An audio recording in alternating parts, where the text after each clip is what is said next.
Bismillahirrahmanirrahim. Alhamdulillah rabbil alamin.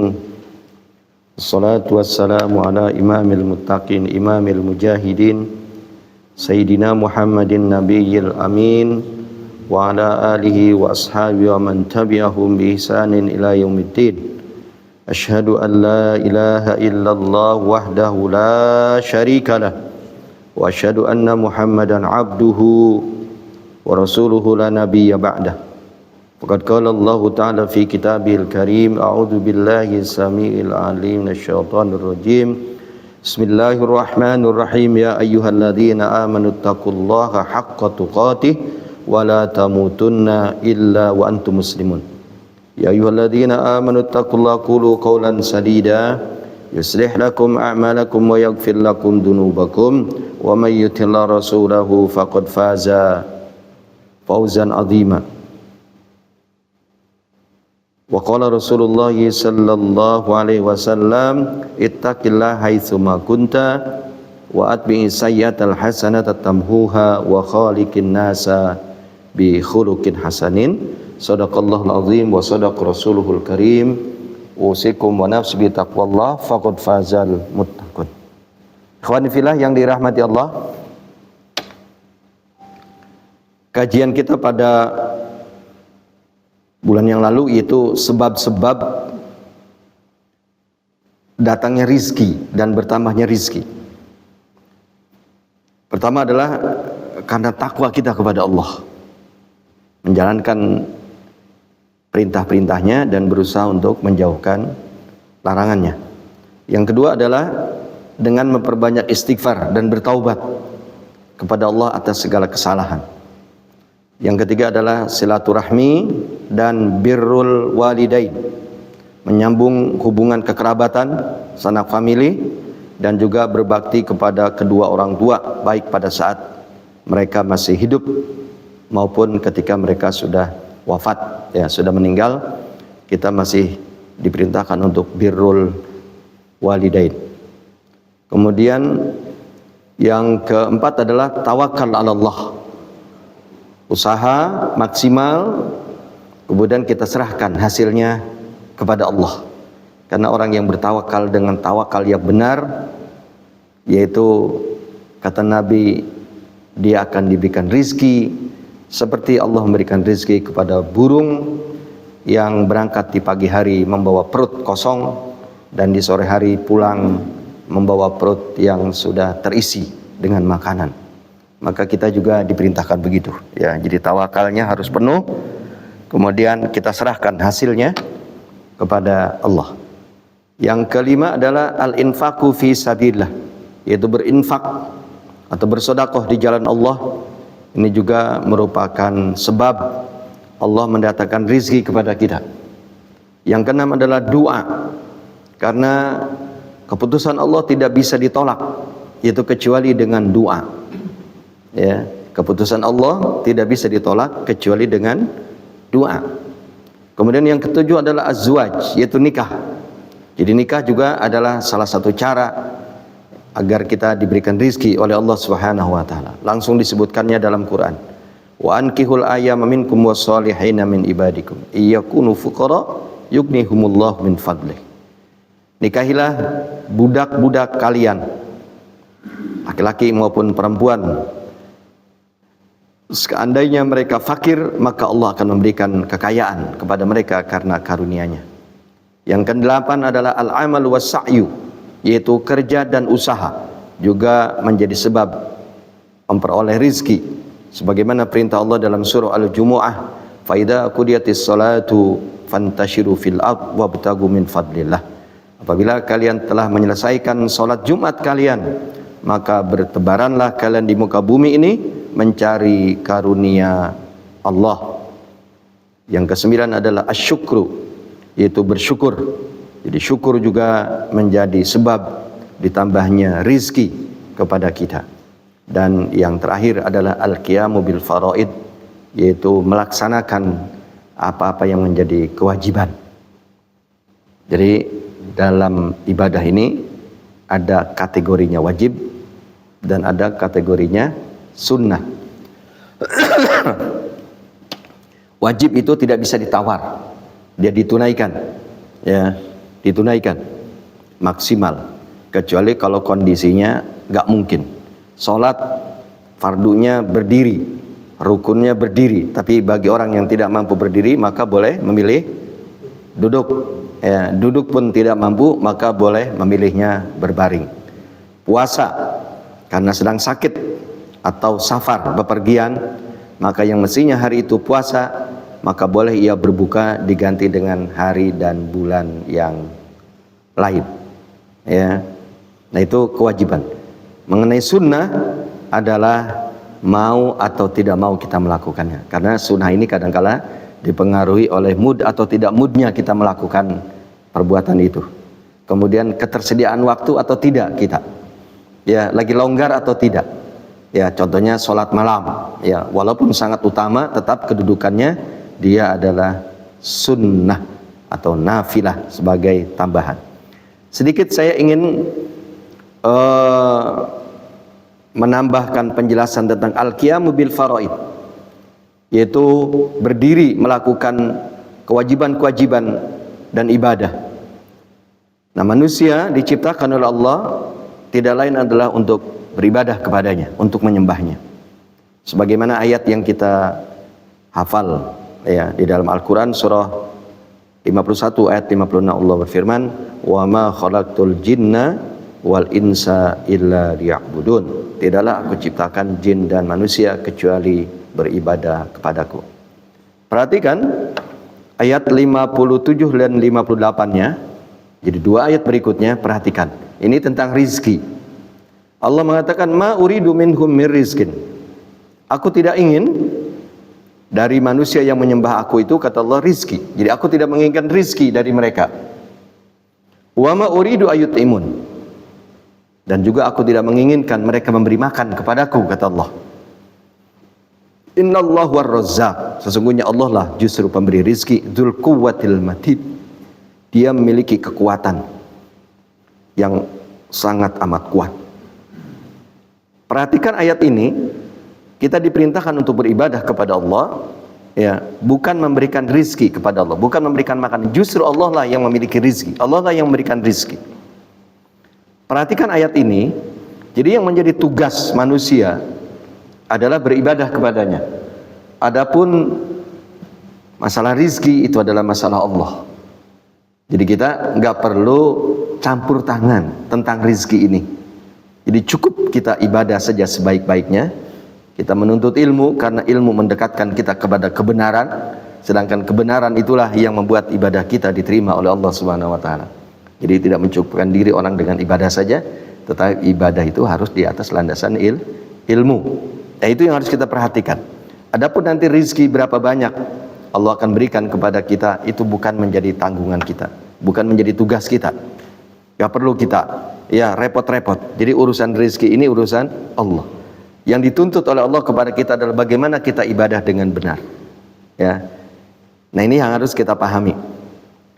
Coba perhatikan ayat yang lain, juga masih berkenaan dengan perintah ibadah, ya, dan juga mengenai rizki Allah yang menanggung. Perhatikan surah Toha. Toha itu surah 20, ya, surah Toha itu surah 20, yaitu ayat yang ke-132. Mirip sekali. Surah Toha itu surah 20, ya, surah 20, surah Toha, ayatnya adalah ayat yang ke-132. Ini mirip tadi dengan surah 51. Surah Az-Zariyat ayat 56, 57 dan 58. Coba perhatikan. Maksudnya biar pemahaman kita begitu baik terhadap ibadah, melakukan ibadah, apa yang diwajibkan oleh Allah, kemudian mengenai rizki menjadi tanggung jawab Allah. Ya, surah Toha sudah ketemu, hampir terakhir di ujung ayat yang ke-132. Surah Toha surah 20 ayat 132. Saya bacakan. Wa'mur ahlaka bis-shalah wastabir 'alaiha. La nas'aluka rizqa, nahnu narzuquka wal 'aqibatu littaqwa. Kata Allah, perintahkanlah keluargamu, perintahkanlah anak istrimu, yaitu untuk melakukan sholat. Wastabir 'alaiha, dan perintahkan dia untuk bersabar. Ya, jadi sholat itu bersabar kita. Ya, sampai kapan kita sholat? Ya, sampai Allah mewafatkan kita. Wa'bud rabbaka hatta ya'tiyakal yakin. Kata Allah, sembahlah Tuhanmu sampai kamu wafat. Wa'mur ahlaka bis sholati wastabir 'alaiha. Perintahkanlah keluargamu yaitu untuk mendirikan salat dan bersabar di atas salat itu. La nas'aluka rizqa. Kami tidak meminta kepadamu rizki, kata Allah. La nas'aluka rizqa. Kami tidak meminta rizki kepadamu. Nahnu narzukuka. Justru kamilah yang memberikan rizki kepada kalian. Wal aqibatu littaqwa. Dan kesudahan yang baik ini diperuntukkan siapa? Buat orang-orang yang bertakwa. Jadi kesudahan yang baik ini diperuntukkan buat orang-orang yang bertakwa. Jadi surah Toha ayat 132, perintah untuk ibadah, khususnya di sini sholat. Kemudian kita ditanggung oleh Allah Subhanahu wa taala rizkinya. Karena kata Allah, kami tidak meminta rizki kepada kalian, justru kamilah yang memberikan rizki kepada kalian. Jadi ini sama dengan surah Az-Zariyat surah 56, surah 51 ayat 56, 57 dan 58. Ya, yaitu wa ma khalaqtul jinna wal insa illa liya'budun. Jadi kembali lagi kesimpulannya, jadi dengan kita melaksanakan fardu-fardu, kewajiban-kewajiban yang Allah bebankan kepada kita, dan memang itulah misi manusia diciptakan, yaitu menyembahnya, beribadah kepadanya. Adapun mengenai rizki, kita hanya berusaha saja melakukan amalan untuk memperoleh rizki. Adapun nanti berapa banyak rizki yang akan diberikan, itu menjadi tanggung jawab Allah.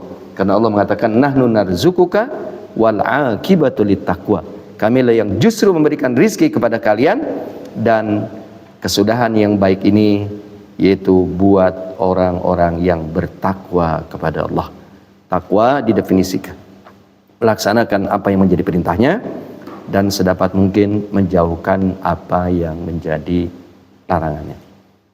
Ikhwani fillah rahimakumullah, itu mengenai rizki. Ya, kan kita bahasannya waktu itu, kita sudah beberapa bulan yang lalu membahas tentang proses kejadian manusia.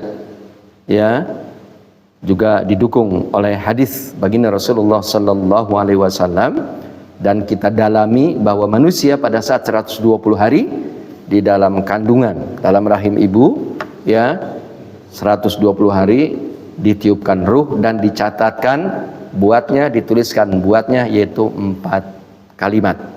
Yang pertama adalah rizkinya, yang kedua adalah ajalnya, batas umurnya, yang ketiga amal kesehariannya, dan yang keempat nasibnya, apakah dia menjadi penghuni surga atau menjadi penghuni neraka.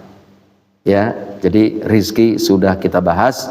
Ada 10 amalan yang menyebabkan rizki itu datang kepada seseorang, dari mulai takwa, kemudian banyak istighfar, kemudian silaturahmi dan birrul walidain, tawakal, dan yang terakhir tadi menunaikan kewajiban-kewajiban yang Allah bebankan kepada kita. Jadi kalau kewajiban itu tidak bisa ditawar, ya, tetap tunaikan walaupun nanti ada rukhsah, ya, ada rukhsah, keringanan. Orang yang safar, salat zuhur yang mestinya 4 rakaat, salat asar yang mestinya 4 rakaat, dan melaksanakannya pun berbeda. Zuhur itu adalah pada saat matahari di atas kepala kita kemudian cenderung sedikit saja, ya, ke arah barat, berarti sudah tiba waktu zuhur. Kapan berakhirnya waktu zuhur? Ketika benda aslinya sama dengan bayang-bayang, atau bayang-bayang sama dengan benda aslinya, karena itu berarti menunjukkan tibanya waktu asar. Waktu asar adalah berakhirnya waktu zuhur. Kapan berakhir waktu zuhur? Ketika bayang-bayang sama tingginya dengan benda aslinya. Sampai kapan? Sampai matahari terbenam, maka tibalah waktu maghrib. Jadi sholat zuhur yang mestinya 4, sholat asar yang mestinya 4, zuhur dilaksanakan pada waktunya, asar dilaksanakan pada waktunya. Tapi bagi orang yang sedang safar, maka boleh melakukannya secara rukhsah, ya, tidak azimah. Kalau azimah itu artinya apa adanya, tapi kalau rukhsah artinya keringanan. Maka zuhur dan asarnya diganti, diperingkas menjadi 2 dan melaksanakannya boleh di waktu zuhur atau di waktu asar.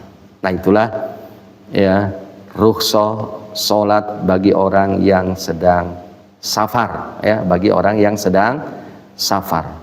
Tapi apakah bisa diganti? Enggak, ya, tetap harus ditunaikan. Hanya waktunya bisa digeser, ya, dan juga pelaksanaannya bisa diringkas. Disebut dengan jama dan qashar, ya, jama dan qashar. Kalau sudah sampai ke rumah kita, dia cukup di jama saja. Jadi tidak di qashar, tidak dua-dua. Ya, katakanlah kita pulang dari Cirebon, ya, ternyata kita pulang dari Cirebon katakanlah jam 10. Ya, kita tidak berhenti di Cikampek, katakanlah kita sholat zuhurnya nanti di rumah saja dengan asar, bisa juga. Cuman zuhur dan asarnya hanya di jama saja, dilakukan di waktu asar, hanya tidak di qashar. Jadi melaksanakannya tetap 4, ya. Tapi kalau kita melaksanakannya masih di Cikampek, bisa zuhur dan asarnya 2, melaksanakannya di waktu asar karena zuhurnya sudah habis, ya. Jadi jamak dan qashar. Tapi kalau sudah sampai di rumah kita, di kampung kita, di Mustika Jaya, di Ciketing, maka cukup di jamak saja. Dan Allah suka kalau hadiahnya, rukhsahnya diambil, ya, dan walaupun kita mampu sebenarnya sholat secara azimah, tapi kalau kita mengambil rukhsahnya, itu Allah lebih suka, Allah senang, ya. Walaupun mungkin pergi ke Surabaya, ya, transportasinya katakanlah pesawat. Kalau pesawat mungkin hanya 1 jam, ya, jauh lamaan ke bandaranya, ya, daripada Cengkareng ke Surabaya, ya. Tapi boleh, ya, karena kita safar. Jadi karena safar maka kita boleh menjamak dan mengqashar sholat kita. Sholat Jumat bagi orang yang mukim tinggal di kampungnya dia wajib, tapi bagi orang yang safar yaitu Jumatnya boleh diganti dengan zuhur saja. Baik, itu selesai bahasan kita tentang rizki. Ya, ada 10 amalan yang menyebabkan rizki itu datang kepada kita. Nah, berikutnya adalah tentang ajal. Tadi kan yang dituliskan 4 kalimat itu, yang kedua adalah ajal. Nah, tujuan saya menyampaikan penjelasan tentang ajal itu agar kita ini faham, kita mengerti. Apakah kita menyerahkan ajal begitu saja? Tidak, ternyata sama dengan rizki. Ya, sama dengan rizki. Rizki datang kepada kita yaitu karena usaha. Bukan berarti Allah tidak mampu untuk mendatangkan rizki kepada kita tanpa usaha. Sebenarnya bagi Allah itu mampu. Cuman kitanya nggak pede nanti untuk mengkonsumsinya. Katakanlah pisang goreng gitu ada di depan rumah kita, bisa bagi Allah itu. Atau ikan gitu, lauk pauk untuk makan, bisa. Atau daging rendang. Cuman kita memakannya juga jadi curiga. Nih, jangan-jangan apalagi di jalan habis kelas, ya. Jangan-jangan ini orang mau ngebunuh saya ini, ya, dengan menaruh makanan padahal dalamnya bisa dikasih racun, ya. Buktinya apa? Buktinya, dalilnya adalah yaitu Maryam, Bunda Maryam, ya, ibu dan sekaligus ayah dari Isa, ya. Dia ternyata didatangkan makanan, ya, yaitu ketika Nabi Zakaria membawakan makanan kepadanya. Itu bukti bahwa Allah itu mampu untuk mendatangkan rezeki sekalipun tanpa usaha. Idza arada syai'an an yaqul lahu kun fayakun, kata Allah. Apabila Allah menginginkan sesuatu, maka Allah cukup berkata kun, jadilah kamu, fayakun, maka sesuatu yang dimaui, diinginkan itu jadi, ya. Begitu. Idza arada syai'an an yaqul lahu kun fayakun. Itu dalilnya. Nah, berikutnya adalah kita akan membahas ajal. Nah, tentang ajal ini paling tidak pagi ini prolog tentang ajal. Beberapa hadis menjelaskan tentang ajal. Yang pertama adalah saya akan bahas dulu tentang takdir. Takdir itu kalau bahasa kitanya adalah ketentuan. Saya sering mencontohkan, ya. Perut kalau nggak diisi, nah, berapa jam kira-kira? Kemarin kita makan katakanlah jam 7 malam, ya, Saudara Skur, kemarin kita makan jam 7 malam. Nanti jam 7 pagi berapa jam berarti sudah? 12 jam biasanya perut kita nagih, ya, perut kita nagih, keroncongan. Ya, makanya dikasih nasi uduk atau nasi goreng atau lepet atau apa lagi? Lontong dan lain sebagainya. Terisi dia. Kalau sudah terisi bisa agak ngantuk, ya biasanya agak ngantuk. Itu sunatullah. Nah, sunatullah itulah takdir, keputusan Allah, ya. Jadi takdir itu menjadi bahasa kita. Bahasa kitanya adalah kadar, kodar, kadar emas. Sering dengar kan istilah kadar emas. Jadi kadar emasnya berapa? 24 karat. Nah, perut tadi ketika sudah 12 jam tidak diisi, maka dia nagih. Ya. Sekian jam kita melek, maka kita biasanya ngantuk, capek, lelah. Nah, lelah, capek setelah beberapa jam kita tidak tidur, kita bekerja, itu namanya takdir, sunnatullah. Ya.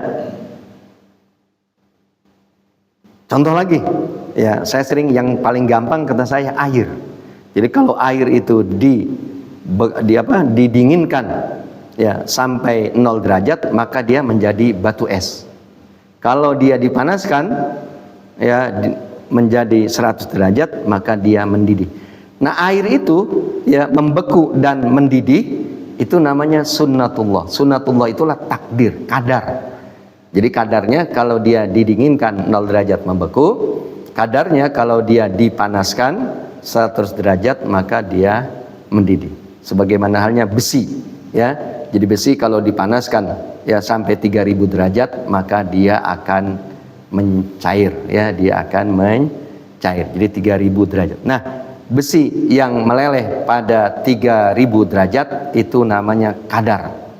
Kadar itu kata lainnya adalah takdir, ya. Jadi kodar, kadar. Apa bahasa kitanya kadar itu? Bahasa Arab, ya. Makanya kalau kita ya nggak suka sama Arab, nggak bisa. Banyak kita yang nggak bisa kita sebut, ya. Jadi kadar itu begitu tadi, paham ya? Tadi kadar. Kadar itu ketentuan lah begitu, ya. Nah, manfaatnya apa kadar itu? Manfaatnya adalah orang bisa belajar, orang bisa mencari ilmu. Jadi dengan adanya kadar itu ada ilmu. Contoh dulu Albert Einstein menemukan rumus, umpamanya rumus energi. Apa rumus energi itu? Ya. Kemudian lagi benda yang jatuh dari atas maka jatuh ke bumi karena ada gaya gravitasi. Air kalau permukaannya sama, dua bejana yang berhubungan, maka dia permukaannya akan sama. Air akan selalu menuju ke tempat yang lebih rendah. Nah, itu namanya hukum. Nah, hukum itu adalah kadar, ketentuan Allah. Sehingga dengan itulah akhirnya ada ilmu pengetahuan, ada sains, orang bisa belajar. Ya. Masjid, ya, karena dibangunnya tinggi menaranya, mesti menaranya walaupun di dalamnya orang beribadah dan mentauhidkan Allah, ya karena bangunannya terlalu tinggi, menaranya harus dikasih apa? Penangkal petir. Sebagaimana halnya gereja. Tapi kalau dia bicara tentang bangunan yang tinggi, sama-sama. Apakah itu masjid tempat orang kafir ya menyekutukan Allah, atau masjid tempat di mana orang mentauhidkan Allah? Apakah dia seorang mukmin yang taat atau mukmin yang maksiat? Apakah dia seorang mukmin atau dia seorang kafir? Jadi kalau air dia dinginkan 0 derajat, maka dia akan membeku. Kalau dipanaskan 100 derajat, maka dia akan mendidih, siapapun yang melakukan. Jadi itulah yang disebut dengan sains, itulah yang disebut dengan ilmu pengetahuan, ya. Nah, itu ChatGPT itu karena hasil dari ilmu pengetahuan. Makanya dia sifatnya netral. Kalau kita tanya apakah kamu beragama, kata ChatGPT, aku tidak beragama karena aku bukan manusia, dia bilang, ya. Tapi kalau kita tanya agama mana yang benar, yang masih original, pasti dia akan menjawabnya adalah Islam. Walaupun ChatGPT yang menciptakan, yang membuat siapa? Orang-orang kafir. Apakah kalau kamu manusia, apakah kamu bersyahadat? Iya, dia bilang aku akan bersyahadat. Kitab mana yang masih benar sampai hari ini? Dia katakan yaitu kitab Al-Qur'an, karena dia sifatnya netral. Ya, sifatnya dia netral. Itulah takdir, itulah kadar, itulah sunnatullah. Cuman memang Allah Subhanahu wa taala Selain menciptakan alam ini dengan kadar, ya, dengan sunnahnya, ada kadangkala Allah mengalahkan takdirnya. Allah Subhanahu wa taala mengalahkan sunnahnya. Itu apa yang disebut dengan, kalau terjadi pada diri seorang nabi disebut dengan mukjizat. Kalau terjadi pada diri seorang manusia, pada wali-wali Allah, aulia-aulia Allah, itulah yang disebut dengan karomah. Ya, dulu mungkin sering kita dengar cerita bahwa para ulama itu ya bisa mengalahkan ya dalam satu peperangan dengan Belanda kafir itu, walaupun mereka dengan meriam ya, dengan senjata yang canggih pada zamannya, ya mampu dikalahkan dengan ucapan takbir, ya Allahu Akbar, ya diserang dengan bambu runcing atau hanya dengan pedang, dengan golok saja. Nah itu Allah ingin memuliakan wali-walinya, ya disebut dengan apa tadi? Karomah. Ya, kadangkala dia bisa lebih cepat berjalannya, larinya dibandingkan dengan kereta. Ya, umpamanya sama-sama pergi ke Surabaya, ya. Jadi kereta, kemudian dia tidak naik kereta, tapi kadangkala bisa sampainya lebih dahulu. Ya, cuman ya perlu diketahui bahwa karomah ini bukan untuk show, ya. Karomah ini bukan untuk memperlihatkan dikdaya dirinya, bukan. Apalagi kesombongan, Allah tidak suka. Ya, kalau untuk dikdaya dan kesombongan mungkin ya bukan kita katakan itu adalah karomah. Itu lebih kepada apa? Sihir, ya sihir. Karena karomah akan diberikan oleh Allah kepada walinya, kepada kekasihnya, biasanya dalam rangka ingin menampakkan ada kekuasaan di balik kemampuan manusia. Itulah Allah Subhanahu wa taala. Jadi Allah berikan kelebihan ya, yaitu kepada wali-walinya, kepada kekasih-kekasihnya ketika Allah ingin menolong kekasihnya. Ya, saya sering cerita dulu di Mesir, ada buku dulu bukunya ada. Yaitu seorang wanita yang berjalan 1000 mil, istilahnya begitu. Judulnya itu. Memang bombastis judulnya ya. Seorang wanita berjalan 1000 mil. Itu ceritanya seorang anggota Ikhwan, ya perempuan, seorang anggota Ikhwan namanya Zainab, ya Zainab Al-Jabili, ya Zainab Al-Jabili, dia adalah pimpinan Ikhwan perempuan di Mesir waktu itu, ya. Tapi pemerintah Mesir ya kebijakannya enggak suka ya dengan kritik-kritik yang dilakukan oleh Ibu Zainab Al-Jabili ini, karena beliau memimpin majalah waktu itu. Menerbitkan majalah, yang majalah itu banyak menyampaikan fikrah-fikrah ikhwan, ya pemikiran-pemikiran ikhwan tentang back to Islam, ya kembali kepada ajaran Islam. Sementara pemerintah tidak suka dengan kritik-kritik ini. Biasanya pemerintah di mana saja begitu. Jadi kalau dia tidak setuju dengan organisasi, dengan orang, biasanya didekatkan dengan materi dulu. Ya dijanjikan untuk dijadikan menteri sosial waktu itu. Ya, kemudian kantor ikhwannya akan dibangun semegah mungkin. Tapi ternyata Zainabnya ini tidak mau. Dia tetap dia tidak mau diiming-imingi menjadi menteri sosial atau kantornya akan dibangun semegah-megahnya. Dia tidak mau. Dia tetap, saya hanya konsisten menyampaikan dakwah melalui majalah yang diterbitkan. Akhirnya biasanya pilihan kedua. Jadi kalau sudah didekatkan dengan materi tidak mau, nah dengan kekerasan. Ya, dengan kekerasan. Seperti apa? Ya, penjara di Mesir itu. Penjara di Mesir itu ya kekejamannya itu mungkin sama dengan penjara di Amerika. Apa namanya itu? Penjara di Amerika? Ya. Jadi luar biasa. Seperti apa? Ya, yaitu dimasukkan anjing, ya, dimasukkan anjing galak. Anjing galak. Jadi anjingnya sudah lapar, kemudian biasa menerkam musuh, menerkam orang, ya, dimasukkan. Ya, dimasukkan ke dalam penjara itu untuk menyiksa Ibu Zainab, ya. Tapi ternyata Ibu Zainab bisa mengalahkan anjing. Jadi anjing tidak bisa menggigitnya. Padahal beliau tidak pernah belajar silat, ya. Jadi nggak pernah ke Cimande juga Pak Insan Maskur, ya. Nggak pernah ke Bogor atau ke Sukabumi belajar pencaksilat, tapi bisa mengalahkan, ya. Jadi jangankan badannya, bajunya saja tidak sobek digigit oleh anjing, ya. Begitu, itulah yang disebut dengan karomah. Ya, Allah ingin memuliakan wali-walinya, Allah ingin memuliakan kekasihnya. Itu disebut dengan karomah. Tapi kalau ada orang nanti datang ke masjid, ya, ke musola, ya, didekatinya DKM, ya, pengurus masjid, nanti dia perlihatkan kemampuannya, bisa membuat uang dari daun pisang, ya, umpamanya, atau dia bisa berjalan di atas air dan lain sebagainya. Hampir dipastikan bahwa itu bukan karomah, tetapi itu adalah sihir, ya. Sihir itu banyak, ya, sihir itu sangat banyak.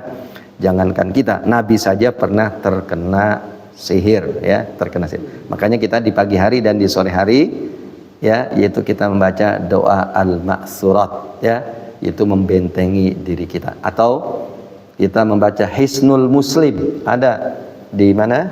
Di Play Store, Bapak nanti download, namanya Hisnul Muslim.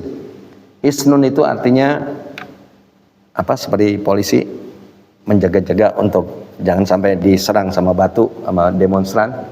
Apa namanya? Perisai, ya. Hisnul Muslim artinya perisai bagi seorang muslim, karena sekarang orang banyak melakukan kejahatan. Salah satunya diantaranya tadi dengan sihir, ya, dengan sihir. Baik. Nah, Rasulullah Shallallahu Alaihi Wasallam menjelaskan tentang takdir itu begini. Nah, ini perhatikan coba.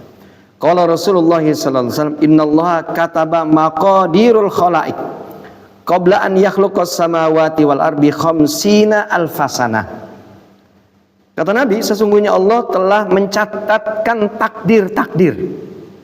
Allah Subhanahu Wa Taala sudah mencatatkan takdir-takdir buat makhluknya. Jadi makhluknya ini dari mulai makhluk yang besar, yang makro, sampai makhluk yang mikro, itu telah ditentukan takdirnya, telah ditentukan keputusannya, telah ditentukan kadarnya, telah ditentukan kadarnya. Seperti tadi saya menyebutkan tentang air, tentang besi, ya, tentang virus, bakteri dan lain sebagainya. Jadi sesungguhnya Allah telah mencatatkan, menuliskan takdir-takdir makhluk sebelum diciptakannya langit dan bumi, yaitu selama 50.000 tahun. Jadi katakanlah kalau langit dan bumi diciptakan hari ini, sementara takdir dituliskannya sudah 50.000 tahun yang lalu. Mengerti maksudnya? Jadi sebelum makhluk itu diciptakan, Pak Eko, Pak Maskur dan kawan-kawan semua, ya, kapan lahirnya dan lain sebagainya, itu sudah dicatat takdirnya itu, ya, kadarnya itu, batasan-batasannya itu sebelum langit dan bumi diciptakan, yaitu sebelum 50.000 tahun yang lalu. Jadi kalau Bapak ditanya, ya, ini hadis, apa di antara makhluk Allah yang pertama diciptakan? Ternyata pulpen. Ya, jadi di antara makhluk Allah yang pertama diciptakan adalah pulpen, pena. Makanya Allah, ya, yaitu nun wal qalami wa ma yasrun. Allah bersumpah dengan pena dalam surah Al-Qalam, ya, nun wal qalami wa ma yasrun. Nun, ya, demi pena dan apa-apa yang dicatat oleh pena. Ya. Jadi ternyata pena ini makhluk Allah pertama sebelum langit dan bumi, sebelum makhluk-makhluk yang lain diciptakan. Jadi yang pertama diciptakan apa? Pena, pulpen. Penanya lalu nanya, ya Allah, aku diciptakan nulis apa, mencatat apa, padahal belum ada makhluknya. Kata Allah, tulis apa yang aku inginkan sampai hari kiamat. Jadi pena itu nggak pernah berhenti, dia nyatat terus, ya, dia mencatat terus. Oke, kita lanjutkan. Masih tentang ajal. An Anas Ibni Malik radhiyallahu anhu qala Rasulullah sallallahu alaihi wasallam. Kata Rasul, man ahabba ayyabsuta lahu fi rizqi wa yunsa lahu fi athari falyasil rahimah. Rawahul Bukhari wa Muslim. Rasulullah sallallahu alaihi wasallam sebagaimana disampaikan oleh Anas bin Malik, beliau mengatakan, man ahabba ayyabsuta lahu fi rizqi. Siapa orang yang ingin dilapangkan rizkinya. Siapa orang yang ingin dilapangkan rizkinya, wa yunsa lahu fi athari, dan dipanjangkan umurnya. Jadi jelas disebutkan.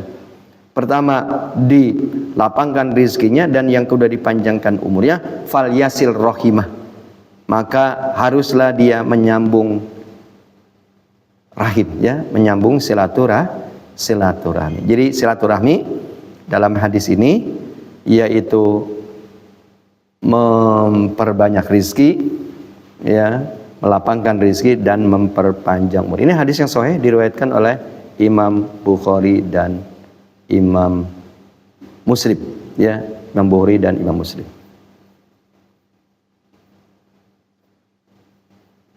Terus ya, mengenai rizki.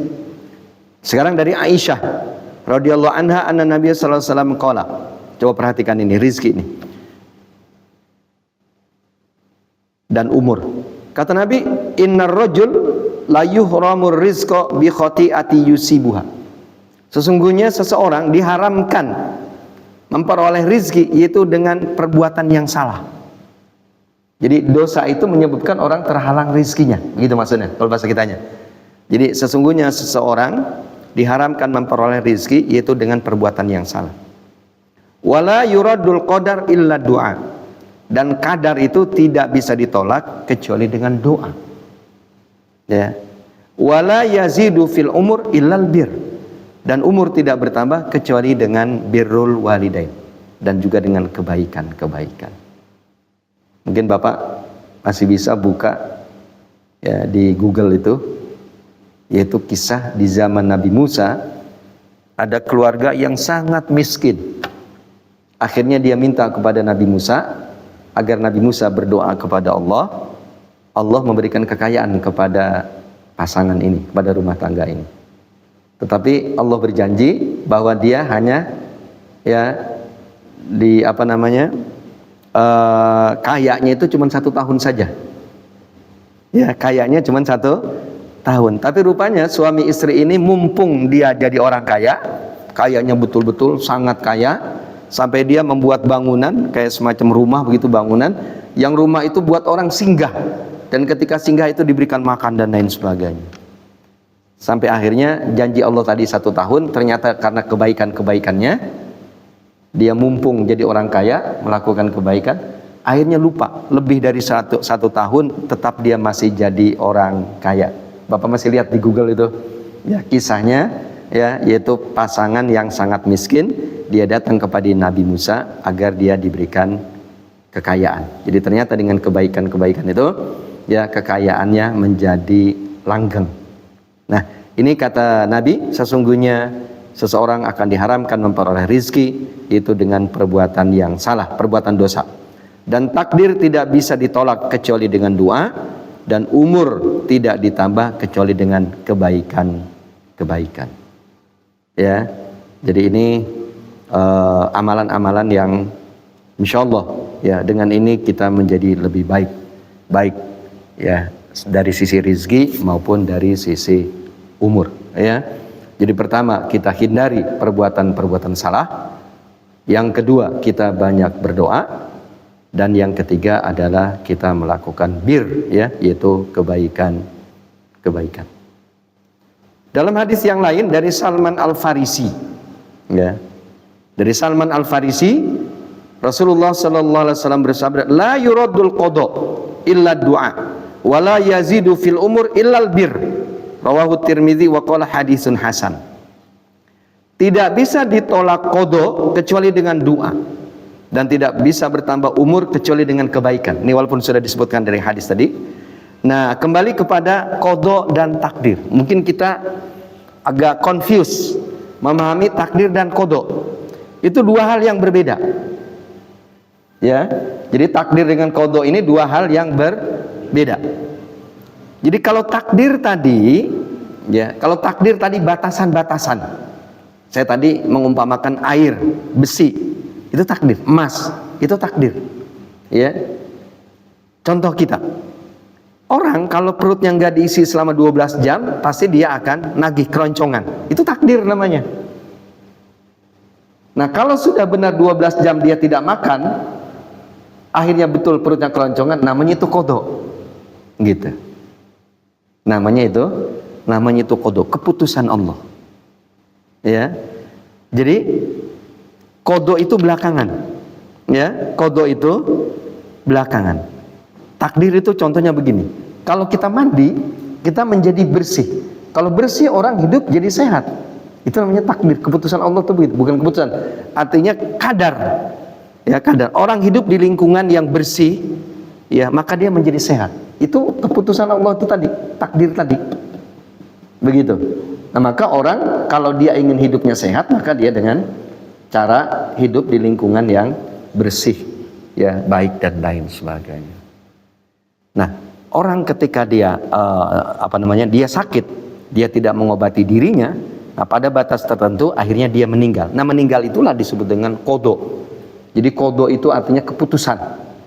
Makanya dalam bahasa Arab seorang hakim disebut dengan qadi, isim fa'il. Ya, qadi itu artinya adalah seorang hakim. Ya, biasanya jaksa itu menuntut, kesalahan-kesalahannya disebutkan. Nah, nanti hakim mempertimbangkan, maka keputusannya disebut dengan qadi. Qadi. Nah, ya, jadi kita ini menjadi laki-laki, ini qada Allah. Ya, menjadi qada Allah. Tetapi proses, ya, sperma dan lain sebagainya bertemu, mana yang lebih dominan, itu prosesnya itu takdir. Nah, kemudian kita menjadi laki-laki atau perempuan, maka itulah disebut dengan qada. Nah, kembali kata Rasulullah apa? Wala yuradul qada illa du'a. Dan keputusan Allah tidak bisa ditolak kecuali dengan doa. Umpamanya kita diputuskan akan kecelakaan di jalan, tapi karena kita berdoa di pagi hari ketika kita berangkat, maka Allah mengalihkan keputusannya, akhirnya kita selamat, ya, dari kecelakaan itu umpamanya. Nah, itulah yang disebut dengan la yuradul qada illa du'a. Jadi makanya kita diperintahkan harus banyak berdoa. Jadi untuk kebaikan-kebaikan kita. Wala yazidu fil umur illal bir. Dan umur tidak akan bertambah kecuali dengan kebaikan-kebaikan. Jadi selain banyak berdoa, maka kita pun diperintahkan banyak melakukannya kebaikan. Hadis ini diriwayatkan oleh Imam At-Tirmizi, ya, Imam At-Tirmizi. Nah, Bapak-bapak, saudara-saudara ikhwani fillah yang dirahmati Allah. Berikutnya adalah, ya, tentang kesehatan. Fadlul afiyah wasihah, ya, yaitu keutamaan sehat. Makanya kita diajarkan doa, ya, Allahumma inni as'alukal afwa wal afiyah. Ya, Allahumma inni as'alukal afwa wal afiyah. Ulangi lagi, Allahumma inni as'alukal afwa wal afiyah. Ya Allah, aku minta afwa, itu maafmu, dan afiyah, dan kesehatan. Ya, karena memang Nabi juga mengatakan sallullahal afwa wal afiyah. Mintalah kepada Allah, mintalah oleh kalian kepada Allah, yaitu maaf dan afiyah. Jadi kalau maaf itu artinya apa? Spiritual, ya. Jadi kalau maaf itu adalah spiritual kaitannya, karena orang kalau banyak dosa hidupnya jadi nggak tenang. Maka kita minta Allah memaafkan kesalahan dan dosa kita, ya, sehingga secara psikologis kita menjadi tenang hidupnya. Kemudian juga kita minta afiyah, yaitu kesehatan fisik kita. Jadi psikologisnya sehat, kemudian jasadnya juga sehat. Itu perintah. Sallullahal afwa wal afiyah. Makanya tadi doanya Allahumma inni as'alukal afwa wal afiyah. Lanjut. Bagaimana kata Nabi? Fa inna ahadakum lam yu'ta ba'dal yakin khairan minal afiyah. Karena salah seorang di antara kalian tidak ada kebaikan, ya, setelah kalian yakin, ya. Fa inna ahadan lam yu'ta ba'dal yakin khairan minal afiyah. Karena salah seorang di antara kalian tidak ada kebaikan, ya, melebihi setelah kalian yakin kalian diberikan afiyah. Kita jadi orang muslim, itu adalah karunia Allah. Kita menjadi orang yang beriman, itu adalah karunia Allah. Nah, setelah kita menjadi orang muslim, lalu hidup kita sehat, itu yang terbaik. Jadi karunia yang terbaik yang diberikan oleh Allah kepada seseorang, pertama apa? Yaitu iman. Keyakinan kita kepada akhirat, keyakinan kita kepada Allah, kita menjadi seorang muslim. Itu adalah nikmat pertama. Nah, setelah kita sehat wal afiat, setelah itu kita segar bugar, ya, segar bugar. Kenapa? Karena orang walaupun dia seorang muslim, kalau sakit-sakitan, ya, maksimal tidak dia melakukannya ibadah itu, dia tidak maksimal. Ya, kita jangankan sakit berat, flu aja, ya, nggak enak kita ngomong, ya, flu saja kita tidak enak. La nikmata a'zam badal iman min an yuafiyal abdu fi badanihi wa dinihi. Penjelasannya adalah bahwa ya, tidak ada nikmat yang paling agung setelah nikmat iman, ya, kecuali nikmat sehat badan, ya. Nikmat sehat apa? Sehat badan. Jadi maka dari itu, ya, sebagaimana halnya ya psikologis kita sehat, badan kita sehat, ternyata harus dengan usaha. Bagaimana supaya iman kita sehat? Contohnya, ya, di pagi hari tadi kita subuh kita sudah datang ke masjid bagi laki-laki. Kalau perempuan cukup di rumah sholatnya. Ya, itu bagi laki-laki, yaitu pergi ke masjid, itu untuk menunaikan sholat. Supaya apa? Supaya imannya sehat. Nah, kemudian bagaimana supaya fisiknya sehat? Karena sehat fisik ini ya merupakan nikmat kedua setelah nikmat iman, ya. Maka pagi hari perut kita isi, kecuali orang yang puasa. Karena kalau orang puasa dia tadi udah lebih dahulu sahur, ya. Kita makan. Itu sunatullah.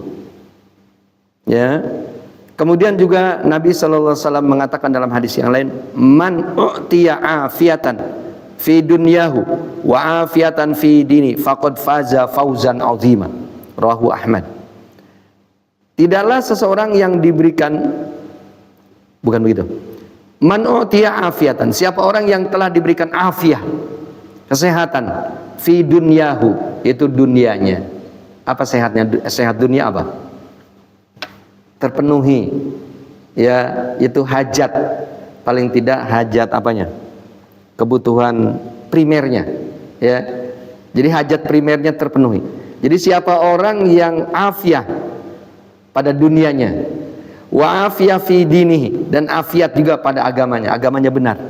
Dari mulai pemahaman agamanya baik, kemudian ia tunaikan tuntutan agamanya. Faqad faza fauzan azima. Maka orang itu berarti seorang yang telah menang dengan kemenangan yang agung. Jadi ternyata pemenang itu adalah pertama orang yang dunianya sehat, dan yang kedua adalah orang yang agamanya sehat. Ya, maksudnya hadis ini adalah nalu nikmatul kamilah. Berarti ia telah memperoleh nikmat yang sempurna. Ya, nikmat yang sempurna. Jadi nikmat apa tadi? Dua. Yaitu nikmat agama dan nikmat dunia. Dunia itu meliputi apa? Fisiknya, keluarganya, kemudian materinya. Ya, paling tidak yaitu untuk makan, minum, dan rumahnya terpenuhi. Walaupun saya tidak mewajibkan bapak-bapak punya rumah, kontrak juga boleh kalau memang kontrakannya juga bisa kita tinggal dengan nyaman. Ya, jadi malam hari tidak kedinginan, siang hari tidak kepanasan, dan kita tidak takut. Masih hadis yang lain, ini sebagai pengantar masih, ya, itu nanti kita masuk kepada ajal. Kata Nabi dalam hadis yang lain, nikmatani magbunun fiha katsirun minan nas, as-siha wal faragh, rawahul Bukhari. Kata Nabi ada dua nikmat yang orang banyak tidak perhatikan, orang lalai terhadap dua nikmat ini. Jadi kebanyakan manusia lalai terhadap dua nikmat ini. Apa diantaranya? As-siha wal faragh, yaitu nikmat sehat dan nikmat luang waktu. Ya, jadi ini adalah merupakan dua nikmat yang kita betul-betul maksimalkan penggunaannya. Ya, apa? Yang pertama pada saat sehat, yang kedua pada saat luang waktu. Nah, ini orang kita kadang-kala ya sehat digunakan untuk hal-hal yang negatif, atau paling tidak sesuatu yang tidak bermanfaat. Ya, di rumahnya lagi boring sama keluarganya, perginya kemana? Ngobrol di kantor, bukan di kantor ya, di pos ronda, kemudian ngobrol ngalor ngidul, akhirnya ada yang ngajakin melakukan perbuatan yang negatif. Ya, yang kedua adalah yaitu luang waktu. Begitu pula luang waktu. Kadang-kala orang ya banyak yang menghabiskan waktunya untuk hal-hal yang kurang bermanfaat. Maksudnya hadis ini adalah katsirun minan nas la ya'rifuna qadra siha illa ba'da zawaliha. Banyak di antara manusia ya yang tidak faham, tidak mengerti tentang kadar sehat, kecuali kalau ia sudah sakit. Baru kalau sudah sakit biasanya dia tahu betapa nikmatnya sehat itu. Ya, orang Indonesia terutama Ya, ngerokok itu padahal cuman karena iseng istilah orang Bekasi ya. Iseng itu boring, ya. Tidak ada pekerjaan yang menuntut, akhirnya dia banyak luang waktu, akhirnya dia menghisap rokok. Awalnya menghisap rokok ya, menghisap rokok. Tapi lama-lama itu bisa jadi nggak puas dengan rokok, ya, yaitu dengan apa? Dengan candu, ya, yaitu dengan ekstasi dan lain sebagainya. Di Singapura kalau nggak salah itu vape itu sudah dilarang. Apa? Rokok elektrik ya. Rokok elektrik karena dia sama bahayanya dengan narkoba ya di Singapura. Tapi di Indonesia justru berjamur ya, banyak warung-warung, toko-toko buka yaitu vape itu ya. Ya memang banyak yang nggak paham tentang kesehatan, bangga malah dia bisa merokok itu. Auzubillah. Ini kita jangan sampai orang-orang yang rajin taklim mengerti, yaitu kita sayangi badan kita ya, karena apa? Nikmat sehat itu adalah merupakan kedua ya setelah nikmat iman Islam ya, nikmat iman dan Islam. Taib itu masih pengantar ya, itu hadis-hadis yang berkenaan dengan kesehatan. Insya Allah nanti kita akan lanjutkan, yaitu pembahasan bagaimana supaya hidup itu menjadi sehat. Karena Allah tidak mewafatkan, tidak mematikan orang begitu saja tanpa sebab. Pasti itu ada sebabnya. Karena sebab-sebab itu adalah sunnatullah. Ya, sebab-sebab itu adalah sunnatullah. Sebagaimana halnya ya ada penyebab-penyebab yang membuat kita menjadi sehat. Ya, insya Allah kalau sehat ini umurnya juga insya Allah panjang dan maksimal melakukan ibadah insya Allah. Ya, mungkin itu. Ada pertanyaan?